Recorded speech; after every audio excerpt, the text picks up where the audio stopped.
So the first part of on-page optimization that we want to look at is URL optimization, and really I guess the message here is that search engines treat URLs the way that real humans would. So essentially you want to make them readable, you want to make them keyword rich, and you want to make them short.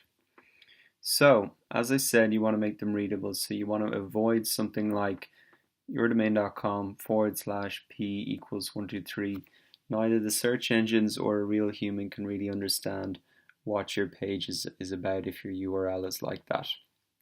What you really want to have is yourdomain.com/ whatever keyword you're targeting for that particular page.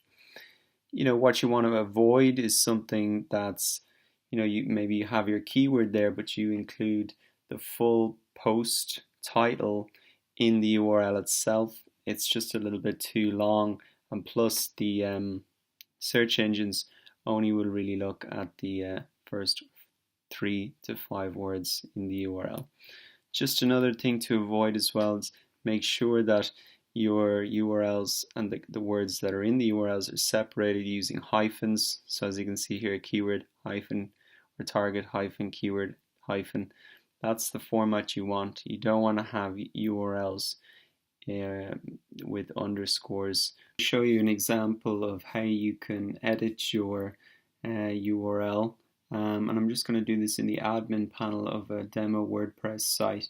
Essentially, you're going to be able to make these same changes in whatever website builder you're using. But let's say my title of the article I want to publish here is about URL optimization.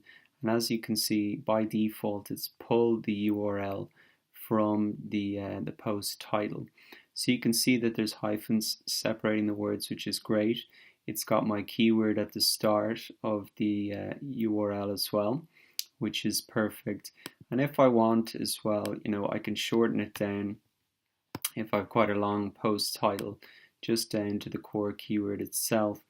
That makes it a little bit easier, if you're posting it across social networks, want people to link to it, that they won't have to shorten your URL using a tool like 𝑀𝑜𝓇𝑒, etc. So that can be a good thing to do as well.